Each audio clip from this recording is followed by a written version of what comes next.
Travo পডকাস্টে আপনাদের স্বাগতম। Travo podcast জীবনের গল্প যা আপনাকে ভাবাবে।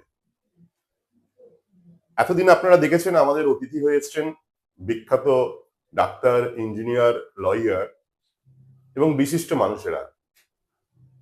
আজকে এসছেন একজন সাধারণ মানুষ যার অসাধারণ চিন্তাধারা, যিনি চাইছেন আমাদের বাংলার চালচিত্র বদলাতে। কি বদলাতে? আপনারা তো নিজেরাই জানেন, অর্থনৈতিক দিক দিয়ে, স্বাস্থ্য, শিক্ষা, চাকরি সব দিক দিয়ে পিছিয়ে পড়ছে বাংলা। সেই বাংলার পরিবর্তন মনে হচ্ছে না? ঘরের খেয়ে বনের মোষ তাড়ানো। তো সেই ঘরের চেয়ে বনের মোষ তাড়ানো যে ব্যক্তিটি, তার নাম দেবরাজ মিত্র। তিনি এসছেন আমাদের ট্রাভেল নিউজ পডকাস্টে। স্বাগতম দেবরাজ বাবুকে, আসার জন্য অসংখ্য ধন্যবাদ। তারপর কেমন আছেন বলুন? সাধারণ বাঙালি হিসেবে আজকের মানুষ যেরকম আছে, সাধারণ পশ্চিমবঙ্গের সাধারণ মানুষ অনেকটা সেরকম। আজকে পশ্চিমবঙ্গের যে অবস্থা রয়েছে তাতেও খুব একটা ভালো থাকার জায়গা নেই। তো ওই কোথায় ভালো থাকার জায়গা নেই? আজকে রাস্তাঘাটে এত ভিড়, আনন্দে মত্ত সব। শুধু চাকরি নেই, নেই স্বাস্থ্যর সেই উন্নতি, নেই শিক্ষার সেই উন্নতি। তো এর পরিবর্তন কি কোনোভাবে করা যায়? পরিবর্তন করার জায়গা তো অনেক রয়েছে, এখনো রয়েছে। সেই জন্যেই আজকে এই চেষ্টা বা যাই বলুন না কেন, আজকে এই পথ চলা। এই কারণেই যে এখনো পর্যন্ত সেই জায়গা রয়েছে, অনেক অপশন রয়েছে।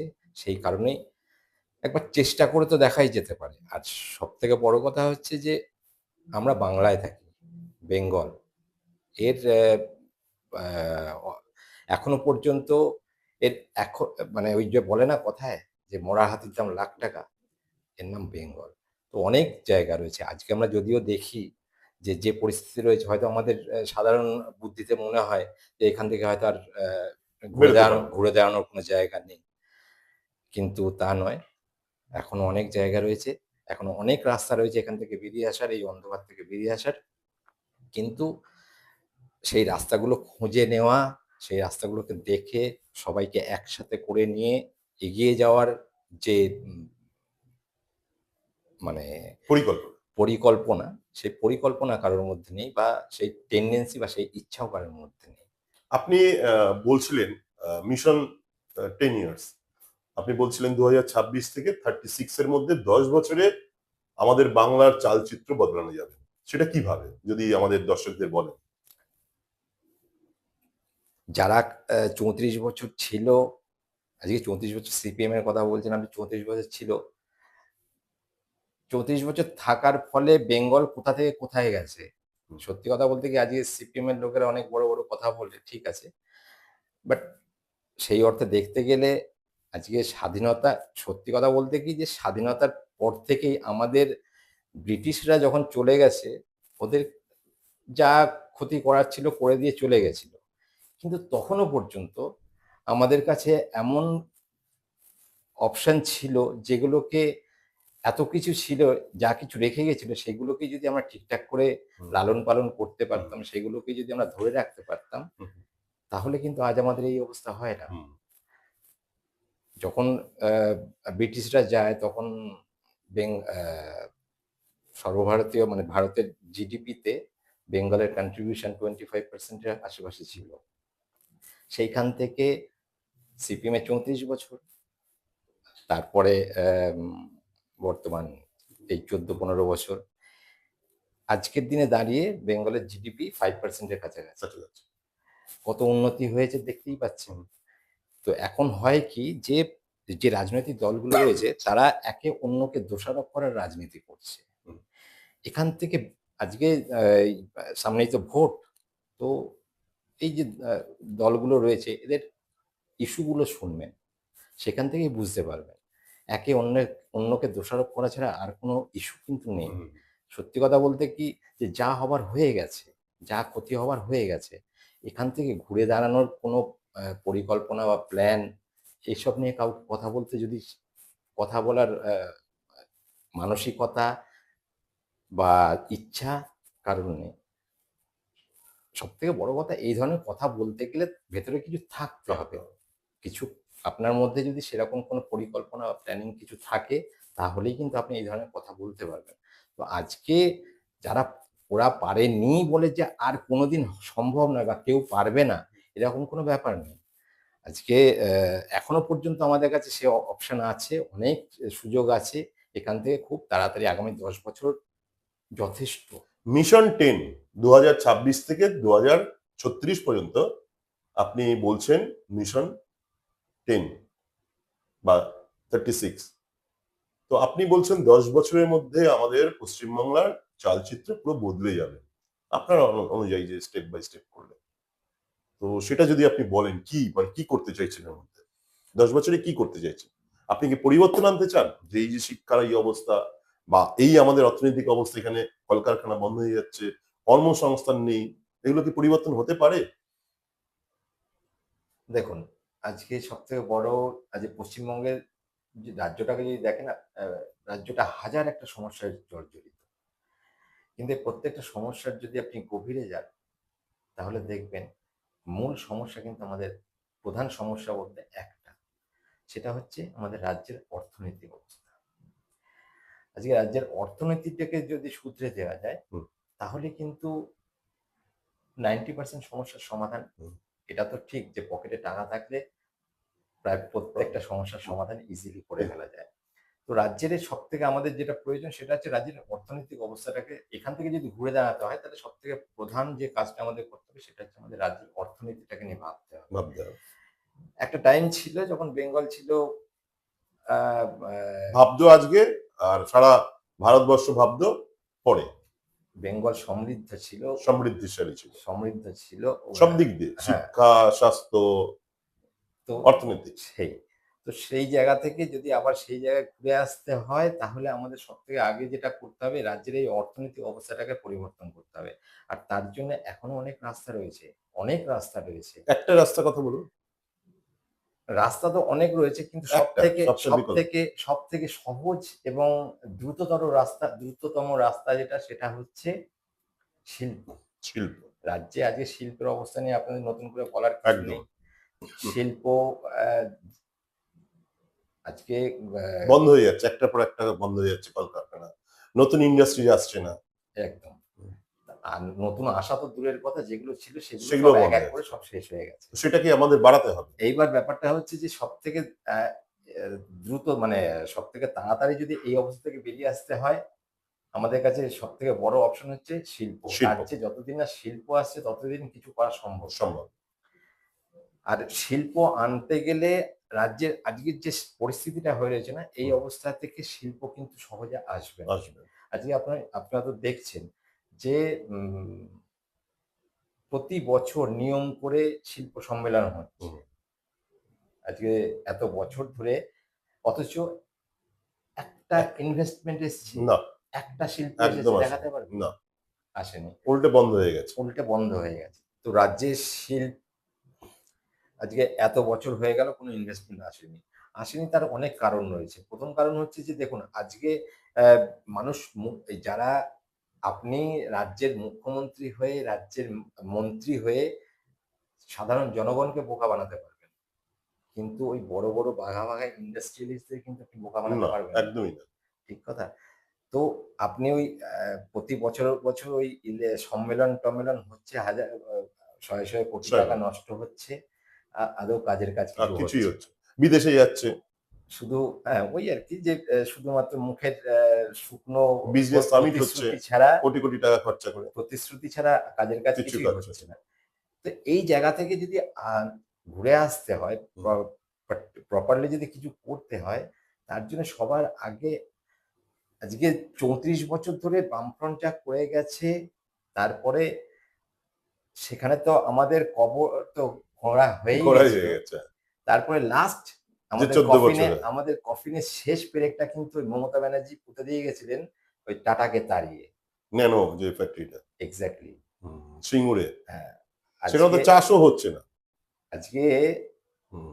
উনি হয়তো ভুলে যেতে পারেন, হুম। আমরা রাজ্যের মানুষ হয়তো, সাধারণ মানুষ হয়তো ভুলে যেতে পারি, কিন্তু হুম। ওই ওই দৃশ্য 1200 ট্রাক মনে পড়ে, হ্যাঁ 1200 এখান থেকে 1200 ট্রাক ট্রাক বোঝাই করে লাইন দিয়ে বেরিয়ে গেছিল। বেরিয়ে গেছিল, সেই দৃশ্য কি মানুষ ভুলে যাবে? আপনি আমি ভুলে যেতে পারি, একদম। কিন্তু যারা ইন্ডাস্ট্রিয়ালিস্ট তারা কিন্তু ভুলবে না। ভুলবে না। তো তারপর তো সেই- নন্দীগ্রামও তো তাই একই হয়েছে। তো এই মঞ্চে দাঁড়িয়ে বড় বড় বক্তৃতা দিয়ে ওই ওনাদের অন্য মন, যাবে। ইন্ডাস্ট্রিয়ালিস্টের ওরা তো মন নিজের ভোলানো স্বার্থে যাবে। পড়ছে, ওদের নিজেদেরই পেট ভরছে, সাধারণ মানুষের কিছু হচ্ছে না। তো সেই জায়গা থেকে যদি ঘুরে আসতে হয়, প্রপারলি কাজ করে দেখাতে হবে। কাজ করে আজকে এমন কিছু করতে হবে যাতে তারা কনফিডেন্স পায় যে হ্যাঁ, পশ্চিমবঙ্গে আবার বিজনেস করা যায়, পশ্চিমবঙ্গে বিজনেস করে প্রফিট করা যায়। সেই জায়গায় পৌঁছাতে গেলে মানে সেই অবস্থাটাকে, মানে ওই ব্যবসা করার জায়গাটাকে করতে হবে। এক্স্যাক্টলি সেই সেই- জায়গাটাকে পৌঁছাতে গেলে আগে নিজেদেরকে করে নিজেকে দেখাতে শোধরাতে হবে। হয়, নিজেকে কি করে, সেটা এখানে ভূমিপুত। দেবরাজ বাবু, যে রাজ্যে এসি এয়ার কন্ডিশন শোরুমে বিক্রি হয় জুতো, বই বিক্রি হয় ফুটপাতে, আর যে রাজ্যের মন্ত্রী আমরা, বা মন্ত্রী বলবো, অশিক্ষিত মন্ত্রী রাজ্য চালায়, সেখানে কিভাবে পরিবর্তন হবে? শিক্ষিত মানুষ তো রাজনীতিতে আসে না। এক্স্যাক্টলি হুম। আজকে এই যে পরিস্থিতিটা হয়ে রয়েছে তার সব থেকে মূল কারণ তো এটাই, যে শিক্ষিত মানুষ রাজনীতিতে আসতে চায় না। কারণ এটা, এই বিষয়ে অন্তত আপনি দ্বিমত হবেন না যে কোন শিক্ষিত মানুষ রাজনীতিকে এড়িয়ে চলে। আজকে আপনি চাইবেন, আজকে আপনি যদি চান যে একটা ভালো মন মানসিকতা নিয়ে ভালো কাজ করার জন্য আপনি রাজনীতিতে আসতে চান, আসুন।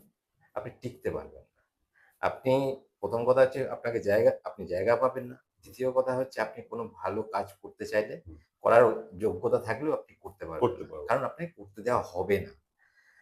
তো সেই পরিস্থিতিতে দাঁড়িয়ে আজকে শিক্ষিত মানুষ যতদিন না, শিক্ষিত মানুষ রাজনীতিকে এভয়েড করছে, রাজনীতিতে আসতে চাইছে না, কিন্তু এই জায়গা তো খালি থাকবে না। কিন্তু বিকল্প কোথায়? আজকে তৃণমূল বিজেপির পর কোনো বিকল্প মুখ নেই তো।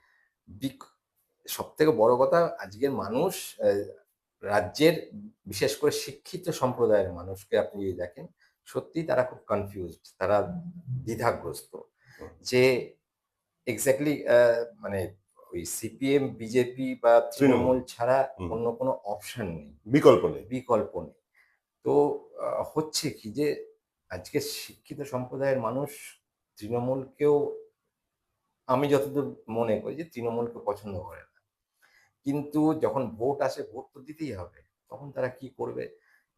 সেরকম কোনো ভালো বিকল্প না পাওয়াতে তারা কখনো ওই একটা হিউজ যে মানে শিক্ষিত সম্প্রদায়ের মানুষ, যে বিশাল সংখ্যক ভোটার বলুন, তারা তখন বিভিন্ন ভাগে ভাগ হয়ে যাচ্ছে। কেউ যাচ্ছে, কেউ সিপিএম, কেউ বিজেপিতে ভোট দিচ্ছে, কেউ নির্দল নোটাতে করছে।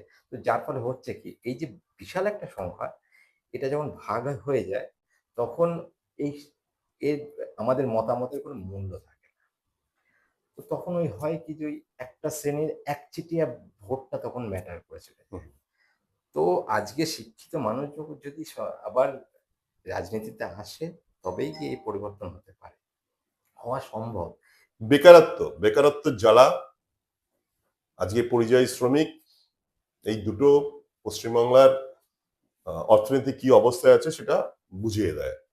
বুঝিয়ে দেয় লাখ লাখ মানুষ পরিযায়ী শ্রমিক হয়ে বিভিন্ন রাজ্যে কাজ করে, বিভিন্ন অফিস কাছারি এবং ইন্ডাস্ট্রিজ বন্ধ হয়ে গেছে, বা সেইখানে কাজের স্কোপটা নেই বলে বেকারত্ব এখন একটা জ্বলন্ত, কি বলবো, উদাহরণ হয়ে দাঁড়াচ্ছে বেকার পশ্চিমবঙ্গে। সমস্যা আজকে রাজ্যের সব থেকে বড় সমস্যা যদি দেখতে হয়, সেটা হচ্ছে এই বেকার সমস্যা। আজকে হাজার হাজার ছেলে মেয়ে, লক্ষ লক্ষ ছেলে মেয়ে রাজ্যে বেকার হয়ে ঘুরে বেড়াচ্ছে, শিক্ষিত ছেলে মেয়ে। আজকে খুব অবাক লাগে যে 15 বছর, 16 বছর, 20 বছর পড়াশোনা করার পর সেই ছেলে মেয়েগুলো একটা সামান্য চাকরির জন্য রাস্তায় রাস্তায় অনশন আন্দোলন করছে, বছরের পর বছর ধর্ণা দিয়ে বসে রয়েছে। না খেয়ে দিন রাত এক করে ঝড় জলে। এটা এটা কোনো সভ্য সমাজের লক্ষণ? না, একদমই না। তার মানে কি রাজ্যে মানে আইন শৃঙ্খলা নেই, কাজ নেই, কাজ নেই, ঠিক। কাজ নেই, মানে এমপ্লয়মেন্ট এতই খারাপ অবস্থা নাকি? না, আছে তো, পোস্ট আছে তো, তারপরেও তো হচ্ছে না। 6-7 লক্ষ সরকারি পদ পদ শূন্য। শূন্য হয়ে পড়ে রয়েছে। হুম। আর এদিকে ছেলে মেয়েগুলো রাস্তায় রাস্তায় বেকার হয়ে ঘুরে অনশন বেড়াচ্ছে। করছে, দিনের পর দিন, রাত দিন রাস্তায় পড়ে আছে। এর কারণ কি? এর এর কারণ কারণটা হচ্ছে একটাই, সেটা হচ্ছে সরকারের পকেটে পয়সা নেই। গভর্নমেন্টের কাছে পয়সা নেই। এটা কারণটা কি? মানে সত্যি আপনার কাছে প্রশ্ন, কার টাকাটা কিভাবে হলো? এটা ২-৩টে সরকার এসে এটাকে শেষ করেছে। ওই যে বললাম যে আজকে আম পশ্চিমবঙ্গের অর্থনীতির যে কি অবস্থা হয়েছে, ওই ৪৭ এর থেকে যদি দেখেন সেখানে আমাদের জিডিপিতে কন্ট্রিবিউশন ছিল 25% আর আজকে 5% এরও নিচে। হুম। তো বুঝতেই পারছেন যে এত বছরে আমাদের গ্রোথ কোন লেভেলে কোন গেছে। লেভেলে চলে যাচ্ছে। ঠিক আছে? হুম, তো সেই জায়গায় দাঁড়িয়ে আজকে রাজ্যের ইনকামটা কোথায়? হুম। সবথেকে বড় কথা যে দেখুন আজকে সরকার যে আমাদের সরকারি স্কুলগুলোতে শিক্ষক নেই, স্টাফ নেই, হসপিটাল স্টুডেন্টও তো নেই, যাচ্ছে না। পড়াশোনা নেই তো স্টুডেন্ট কি করে ঠিক। যাবে? আমি আসছি সে প্রশ্নে। আজকে সরকারি হসপিটালগুলোতে ডাক্তার নেই, নার্স নেই, কোনো সাপোর্টিং স্টাফ নেই। কেন? কারণ সরকারের মাইনে দেওয়ার পয়সা নেই। হুম, আজকে এই ছেলে-মেয়েগুলো যে রাস্তায়, রাস্তায় ঘুরে হুম, বেড়াচ্ছে, এদেরকে নিয়োগ করা যায় না? হুম। নিশ্চয়ই যায়। কিন্তু নিয়োগ দিতে গেলে তো তাদেরকে পয়সা, টাকা দিতে হবে, এক্সাক্ট স্যালারি দিতে হবে, প্রভিডেন্ট ফান্ড দিতে হবে, তো এই খরচা করার জন্য এগুলো তো সামাজিক পরিষেবা। সামাজিক। ঠিক আছে? তো সামাজিক পরিষেবা কিন্তু ওই আপনার ওই মদ বেচে আর লটারি বেচে এইসব আসবে না। আসবে না। হুম, এসবের খরচা উঠবে না। হুম। ঠিক আছে? আজকে রাজ্যের ইনকাম বলতে কি আছে? কোনো ইন্ডাস্ট্রি নেই, কৃষি ধুঁকছে। আ অন্য দপ্তরগুলোও ঢুকছে। মানে আর্নিং বলতে ওই আবগারি আছে। ওই আরকি এই অবস্থা থেকে বেরিয়ে আসতে গেলে সবথেকে আগে যেটা প্রয়োজন সেটা হচ্ছে সরকারের ইনকামের রাস্তা খুঁজে বের করতে ঠিক। হবে। ঠিক? না, না, না। এই যেটা আপনি বললেন ৳৬,০০০-৭,০০০ ব্যাপারটা অতটাও ইজি নয়। হুম। আজকে এমনও স পশ্চিমবঙ্গের রাজ্যের মানুষের অর্থনৈতিক অবস্থাটা এই জায়গায় পৌঁছে গেছে না, যে যেখানে দাঁড়িয়ে ওই লক্ষ্মীর ভান্ডারের ওই ৳১,০০০-১,২০০ টাকাও না অনেক বড় ফ্যাক্টর হয়ে ধন্যবাদ। দাঁড়িয়েছে। এমনও পরিবার আছে যেখানে ওই ৳১,০০০ কবে অ্যাকাউন্টে ঢুকলো সেই অপেক্ষায় বসে থাকে। অপেক্ষায় বসতে হবে। ঠিক। যে ওই টাকা ঢুকলে তবে হয়তো দেখা যাচ্ছে যে বাড়িতে বুড়ো বাপ-মায়ের ওষুধ কেনার পয়সা হবে বা বাচ্চার টিউশন ফিস দিতে হবে বা হয়তো ইলেকট্রিক বিলটা দেবে। ওই জন্য তাকিয়ে বসে থাকে। আজকে এই সরকার রাজ্যের মানুষকে আগে ভিখারি বানিয়েছে, তারপরে ভিক্ষা করতে বাধ্য করছে। এই ভিক্ষা-টিক্ষা দিয়ে আজকে এইসবের প্রয়োজন তো এত বছর তো আমরা দেখেছি। কোনদিন তো এসবের প্রয়োজন হয়নি। প্রয়োজন মনে হয়। আজকে কেন প্রয়োজন হচ্ছে? ঠিক। হ্যাঁ, এমন নয় যে রাজ্যের অবস্থা খুব একটা আ আ ভালো ছিল তা নয়। কিন্তু তবুও এত খারাপ তো ছিল না। ছিল যেখানে না। এই আজকে ৳১,০০০-১,২০০ টাকার জন্য অনেক ভদ্র ঘরের মহিলারা গিয়ে লাইন দিচ্ছে লক্ষ্মীর ভান্ডারে। এটা কোনো মানে শিক্ষিত সমাজের বা ভালো আ সমাজের লক্ষণ নয়। না। আজকে সেই জায়গা থেকে দাঁড়িয়ে এই অবস্থা থেকে বেরিয়ে আসতে গেলে যেটা আমাদের করতে হবে, কাজ অনেক রয়েছে। সবার আগে সবথেকে আগে যেটা প্রয়োজন সেটা হচ্ছে আমাদের সবাইকে এক হতে হবে। এক। আমাদের মধ্যে নিজেদের মধ্যে ইউনিট নেই। অ্যা এটা আমাদের সবাই আমরা জানি।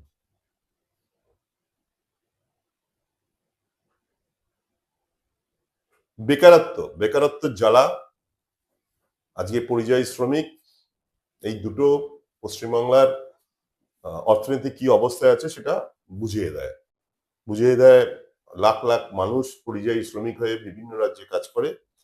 বিভিন্ন অফিস, কাছারি এবং ইন্ডাস্ট্রিজ বন্ধ হয়ে গেছে বা সেইখানে কাজের স্কোপটা নেই বলে বেকারত্ব এখন একটা জ্বলন্ত, কি বলবো, উদাহরণ হয়ে দাঁড়াচ্ছে বেকার পশ্চিমবাংলার। সমস্যা আজকে রাজ্যের সবথেকে বড় সমস্যা যদি দেখতে হয় সেটা হচ্ছে এই বেকার সমস্যা। আজকে হাজার, হাজার ছেলেমেয়ে, লক্ষ, লক্ষ ছেলেমেয়ে রাজ্যে বেকার হয়ে ঘুরে বেড়াচ্ছে। শিক্ষিত ছেলেমেয়ে। আজকে খুব অবাক লাগে যে 15 বছর, 16 বছর, 20 বছর পড়াশোনা করার পর সেই ছেলে মেয়েগুলো একটা সামান্য চাকরির জন্য রাস্তায় রাস্তায় অনশন আন্দোলন করছে, বছরের পর বছর ধর্ণা দিয়ে বসে রয়েছে। না খেয়ে দিন রাত এক করে ঝড় জলে। এটা এটা কোনো সভ্য সমাজের লক্ষ্য? না, একদমই না। তার মানে কি রাজ্যে মানে আইন শৃঙ্খলা নেই, কাজ নেই? কাজ নেই, ঠিক।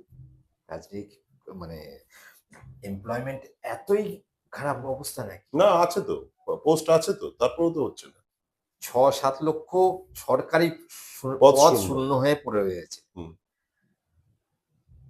আর এদিকে ছেলে মেয়েগুলো রাস্তায় রাস্তায় বেকার হয়ে ঘুরে অনশন বেড়াচ্ছে। করছে দিনের পর দিন, রাত দিন রাস্তায় পড়ে আছে। এর কারণ কি?